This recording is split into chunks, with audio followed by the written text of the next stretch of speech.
बारे में, यहाँ की जो जानकारी है पहले अच्छे से सुनिए कि बहुत अच्छी कहानी है। बाद में अगर कुछ क्वेरीज रहेगी पूछना होगा तो मिस्टर हरीश जी को आप पूछ सकते हैं। इनका नाम है मिस्टर हरीश साहू। नमस्ते। ठीक है, जरा जोरदार तालियां बजाइए प्लीज। बहुत बहुत धन्यवाद आपका। ऑनरेबल गेस्ट, वीणा वर्ल्ड ग्रुप, आपका सबका इस शक्ति, भक्ति, त्याग, बलिदान की भूमि पे हार्दिक स्वागत, अभिनंदन है। आपको सबसे पहले तो दीपावली की बहुत बहुत शुभकामनाएं और भगवान से प्रार्थना करते हैं ये दीपावली और आने वाला नया साल आपके जीवन में अच्छी खुशियां और अच्छा स्वास्थ्य लेके आए, ऐसी हम भगवान से प्रार्थना करते हैं। तो बहुत बहुत धन्यवाद। ऑनरेबल गेस्ट, ये चित्तौड़गढ़ फोर्ट जो आज आप विजिट करने के लिए आए हैं, ये भारत देश के सबसे बड़े, सबसे पुराने किलों में से एक किला है, जो कि राजस्थान के साउथ ईस्टर्न पार्ट मेवाड़ में है। मेवाड़ और मारवाड़ राजस्थान के दो बहुत बड़े हिस्से थे, जिसमें से ये पार्ट को मेवाड़ कहते थे और चित्तौड़गढ़ फोर्ट इस मेवाड़ का 800 साल तक राजधानी था। ये किला जो है ना, एक पूरा प्लेट्यू की तरह पठार होता है ना, वैसा फोर्ट है।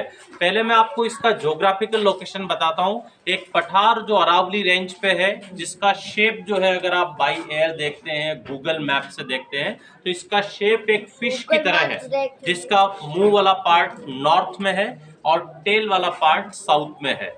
From north to south and जो है इस फोर्ट का, ये फोर्ट 8 किलोमीटर लंबा है। चौड़ाई इसका 2 किलोमीटर है। इसका पूरा एरिया 700 एकड़ है। इस पूरे 700 एकड़ एरिया में छोटे बड़े 113 टेम्पल हैं। 84 पानी के छोटे बड़े तालाब इस फोर्ट के अंदर हैं और इतना विशाल किला है कि किले के अंदर एक विलेज है, जिस विलेज में आज भी 5000 लोग रहते हैं। और उस विलेज का कुछ पार्ट अभी आपने देखा था जब आप आए थे। तो नॉर्थ पार्ट इस फोर्ट का विलेज पार्ट है, बीच में सारे मॉन्यूमेंट्स हैं जो भी अपन देखेंगे। और इतना विशाल किला है कि किले के दक्षिण हिस्से में एक घना जंगल है, जहाँ लगभग 400-500 हिरण है। लेकिन पहले वाइल्ड एनिमल्स थे उधर, लेपर्ड, पैंथर थे। तो जो एरिया मैंने आपको बताया, ये एक बाउंड्री से प्रोटेक्टेड है। 13 किलोमीटर का बाउंड्री है जो इस फोर्ट को चारों तरफ से घेरता है। ये इस फोर्ट का ज्योग्राफिकल लोकेशन है। अब मैं आपको इस मेवाड़ का एक समराइज हिस्ट्री बताता हूँ। लगभग मैं आपके यहाँ 5 मिनट का समय लूंगा। आप ध्यान से सुनेंगे तो पूरा मेवाड़ का हिस्ट्री आपको क्लियर होगा। थोड़ा और आप कोशिश कीजिए, आगे आ जाइए।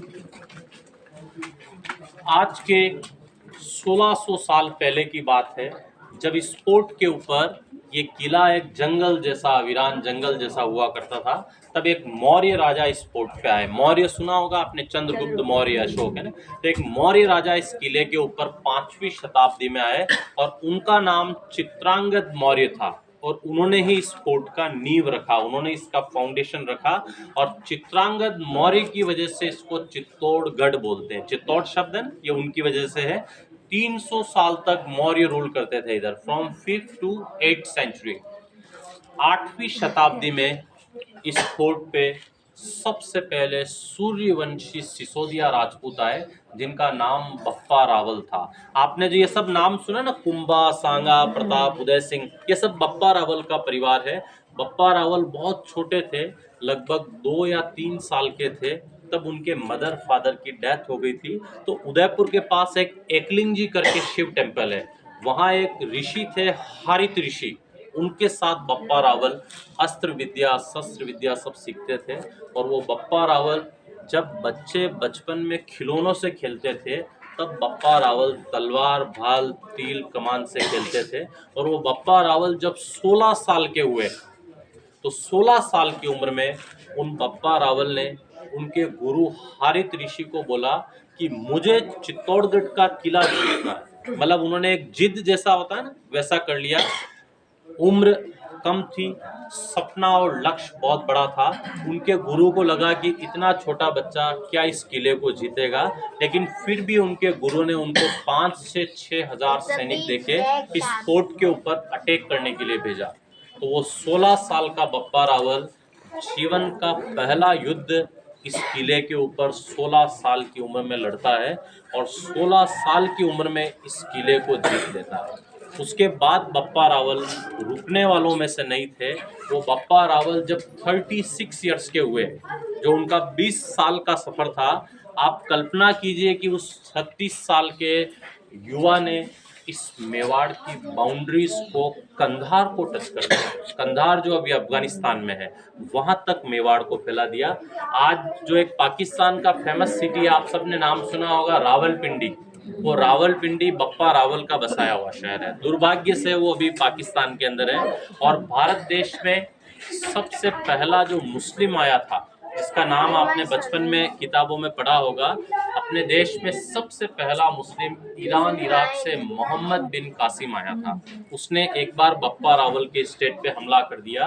तो बप्पा रावल चित्तौड़गढ़ से लगभग 25,000 सैनिक लेके यहाँ से ईरान गए और वहाँ जाके मोहम्मद बिन कासिम और उसके सब सैनिकों के टुकड़े टुकड़े कर कर वापस इधर आ गए। दुश्मन को उसके खुद के गढ़ में जाके हराया, पहला सर्जिकल स्ट्राइक करके आया।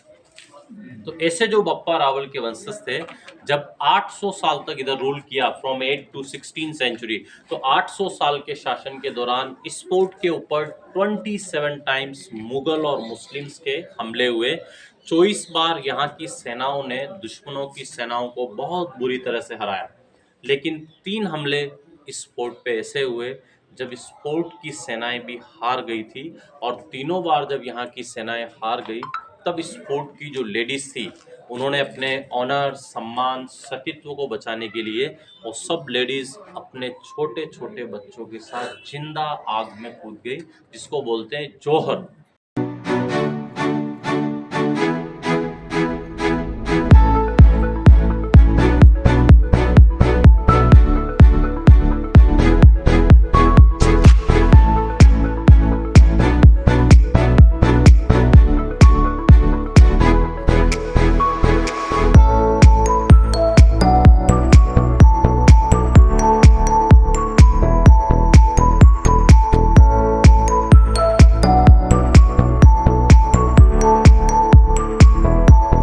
इस फोर्ट के ऊपर सबसे पहली बार अटैक किया था अलाउद्दीन खिलजी ने। उसने इस पूरे फोर्ट को चारों तरफ से सीज कर लिया 6 मंथ्स के लिए। 6 मंथ्स के सीज के बाद अंदर खाना पीना राशन सब खत्म हो गया। फिर अलाउद्दीन खिलजी और रावल रतन सिंह, जो पद्मिनी के हस्बैंड थे ना, उनके आपस में संधि हुई, कॉम्प्रोमाइज हुआ। अलाउद्दीन खिलजी ने यहाँ के राजा से बोला कि एक बार आप मुझे पद्मिनी का चेहरा दिखा दो, फिर मैं वापस चला जाऊंगा। तो राजा ने शर्त रखी कि चेहरा डायरेक्ट नहीं दिखाएंगे, मिरर होता है ना, आईना, उसमें दिखाएंगे। तो अलाउद्दीन खिलजी किले के ऊपर आया, पद्मिनी का चेहरा देख के जब वापस नीचे की तरफ जा रहा था, तो धोखे से अलाउद्दीन खिलजी ने राजा को बंदी बना लिया और पद्मिनी को ये मैसेज भेजा कि मेरे साथ चलने को तैयार हो तो ठीक, नहीं तो मैं आपके जो राजा हैं उनको मार दूंगा। तो पद्मिनी बहुत सुंदर होने के साथ बहुत बुद्धिमान भी थी। पद्मिनी ने बोला मैं अकेली नहीं होंगी, मेरे साथ दूसरी दासियां भी है, मैं, मेरी दासियां पालकियों में बैठ के आएंगी। पालकियां होती है ना, डोली। पद्मिनी ने पालकियों के अंदर लेडीज की ड्रेसेस में सैनिकों को बिठा के भेज दिया। वो सैनिक नीचे गए ना, एकदम अटैक करके राजा को छुड़ा के वापस लेके आ गए। फिर दोनों सेनाओं के अंदर युद्ध हुआ। युद्ध में यहाँ की सेना कम थी, अलाउद्दीन खिलजी बहुत बड़ी सेना लेके आया। तो उसने यहाँ की सब सेना को हराकर जब वो किले के अंदर आया, तब तक रानी पद्मिनी ने 13-14 हज़ार लेडीज के साथ जौहर कर लिया था। तो अभी अपन चल के वो पद्मिनी का पैलेस देखें।